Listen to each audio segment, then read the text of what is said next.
This news is also live on Kesmi 107.1 FM and streaming around the world at freenews.com. Coming up in the next 30 minutes.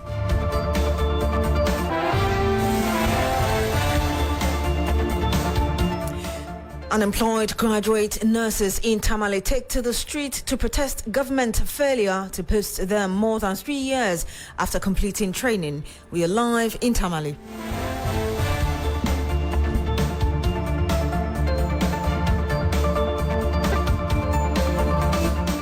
Also, as debates intensify on who becomes the running mate for both the NDC and NPP presidential candidate, we'll bring you details on what to expect.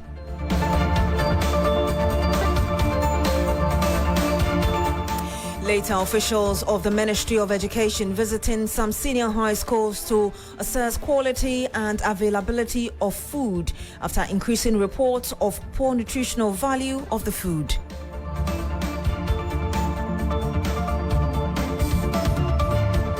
And much later, National Muslim Conference of Ghana, led by National Chief Imam Sheikh Dr. Nuhu Sharabutu, presents a 14-point Muslim manifesto to leadership of opposition National Democratic Congress ahead of the December 7 elections.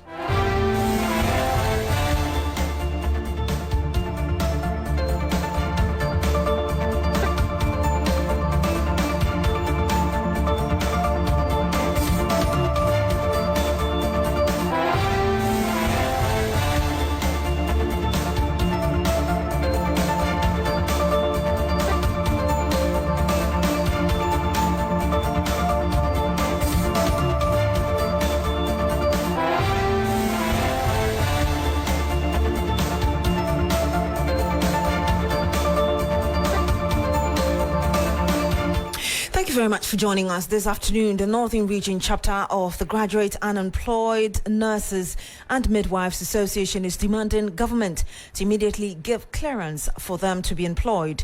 Over 7,500 of this group of nurses, made up of 2020, 2021 and 2022 batches, are still unemployed. They lament the situation is affecting their livelihood. Northern Regional correspondent Christopher Amwako is following the protest. He joins us live with update. Christopher, what are the nurses? What more are they telling you? Yes, so basically, Beatrice, what they are saying is that they have completed their nursing courses for the past 3, 2, and even last year, and are yet to be absorbed by government. And for them, they feel that the skills that they have acquired while in school, and the fact that looking at the poverty levels, it is really affecting them, and so they are appealing to government to, with immediate effect, ensure that clearance is given for them to be employed. They are disappointed that in the recent State of the Nation's address by the president, he did not even mention employment, and that is sending a signal to them that government is not ready to employ them. So they are worried, and they will continue to protest. They have indicated that on the 5th of March, if they've not heard anything from government, they are going to continue with the protest. Christopher, are you able to tell us whether prior to this protest, which is happening today, there had been some engagement and they felt those engagements were not fruitful, the reason they've decided to hit the streets today? Yes, so before today's protest, they had already written to the Ministry of Health, giving an ultimatum of January 26th for government to respond to them. Unfortunately, they waited, and the deadline is over, and they've not heard anything from government. That necessitated this protest.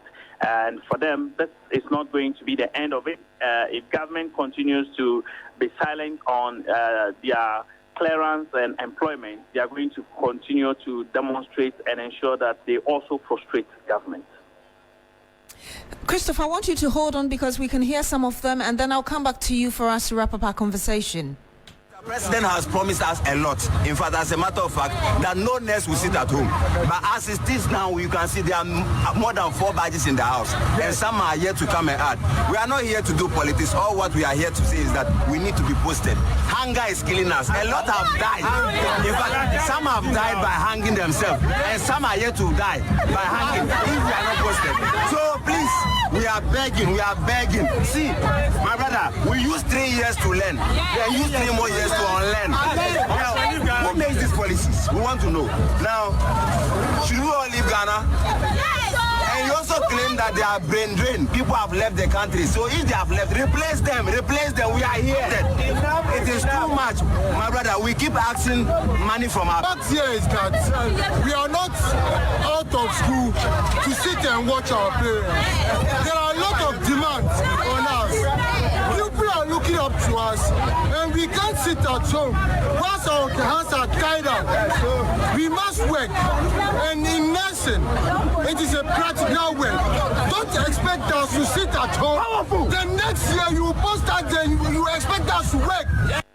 And you heard some aggrieved graduate unemployed nurses and midwives, members of that association. Christopher Mwako is still on the line with us. Christopher, are you able to tell us what will be their next line of action? Yes, so they have submitted a petition to the Northern Regional Coordinating Council. In fact, the regional minister was supposed to receive the petition, but he could not do that himself. Now, as we speak, they are indicating that if the petition gets to the president and they do not hear anything from him, they are going to stage another protest on the 5th of this month, March, and that will continue until their pleas are heard by the president and government. Before you go, the person who received the petition on behalf of that substantive person that the representatives wanted to give the petition to, did he give any sort of assurance at all? He says he's just going to give it to the minister, and they should be assured that it will get to the appropriate quarters. Thank you very much, Christopher Mwako. He's our Northern Region correspondent, bringing us update on that protest taking place in Tamale. Midwives and Nurses Association demanding that they be posted to various health facilities 3 years after their training. Now, this afternoon as well, the Ministry of Education is embarking on a series of visits to some senior high schools under the free senior high school program to assess the quality and availability of food after increasing reports of the poor nutritional value of food rationed. Noble Crosby Annan is with the minister. He joins us live on the line with some updates.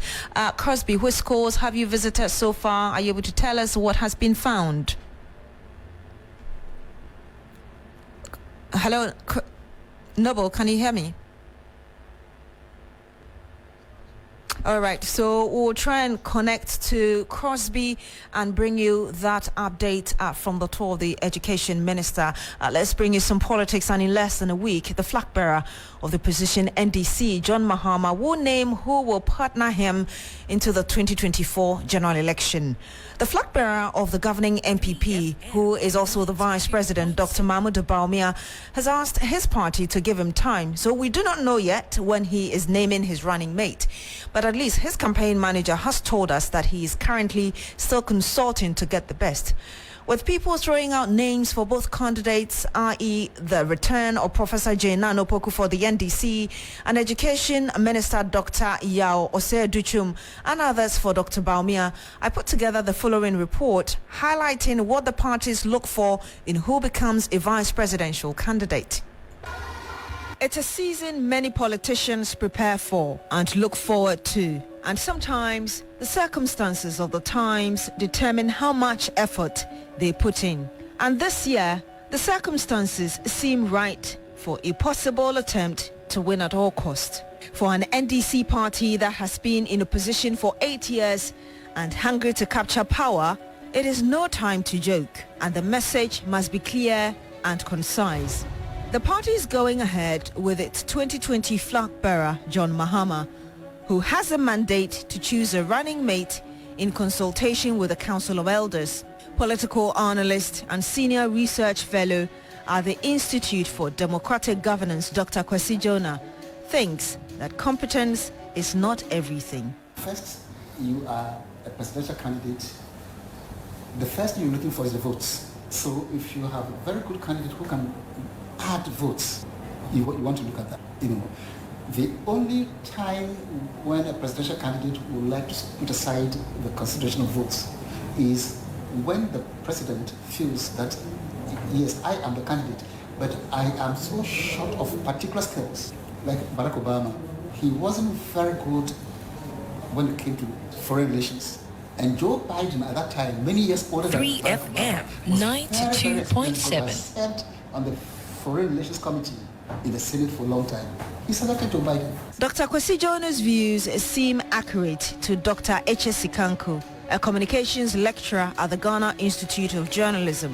He thinks Ghana's political history causes leaders to make certain choices based on two main pillars. They are the electoral imperatives and then they are the governance imperatives. So the electoral imperatives are those decisions that candidates make in order to maximize their electoral advantage. And then there is the governance ones, those that you need to make in terms of when you actually win the election, you want to govern. So some of those governance ones would include competency, they would include experience. But the parties know best.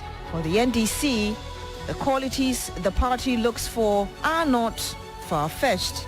They represent the masses. An elder of the NDC, who happens to be the first General Secretary, Hudi Yahya, gives an overview of how the ideals of a political party would influence who ends up being selected as a vice presidential candidate. If you talk about a vice presidential candidate, you are presupposing that there is a political party, and that political party has ideals and has values. So definitely it will be somebody who is an adherent of those values and ideals. NDC is pro the ordinary man, is pro the working people. So a person who is aspiring for such a very high position should be somebody who has that commitment to these values that one is talking about. The NDC is believing that its 24-hour economy idea will convince Ghanaians to give John Mahama a second chance at the presidency. But the MPP would not give up that easily. The party wants to break the eight. This party that has been accused of being an Akan confederacy and elitist has gone its farthest yet to elect and rally its support behind a northern candidate to prove critics wrong. It also wants to give a message that it has a record to defend. The MPP has done a great job showing that it is beyond ethnicity. There's always the need to balance the ticket because after all, democracy is representation. A vice presidential candidate must be someone who is not looking out for the boss's job and a person who is also not going to work like a co-president. And that person must therefore be of such equanimity that there will be no clash of personalities. When President Rawlings made Aka his running mate, there was a clash of personalities. And we all know the unpleasant things that happened. The person must also be knowledgeable enough to supplement the efforts of the president. And the debate of who becomes the vice president for both former President John Mahama and current Vice President Dr. Mahmoud Bawumia, who is the flag bearer of the NPP, seems to arouse the interest of political pundits and watchers. The issue of competence, tribal and regional balance has been a topic for many. The NPP, for instance, until Dr. Bawumia came on the scene, was accused as being an Akan party in addition to being elitist. This would be despite the party's history of the Dankwa Dombo tradition. The NDC seems to have also had the stereotyping of being not just a party for those in the Volta region, but a party that considers the grassroots who may not necessarily have what it takes to govern a country above qualified persons. Whilst opinions may be divided, there does not seem to be a doubt that Ghana combines political expediency, regional balance, tribal balance, the marketability of the person to winning a lot of votes when choosing a vice presidential candidate to partner a flag bearer. This is seen in how former President John Kufuor, a man from the Ashanti region, chose Aliu Mahama from the north. It is also evident in the choice of Professor Mills, who was well vested in taxation law, and a lawyer from the central region to partner Jerry John Rawlings from the Volta region. And there will be more of this report on 3news.com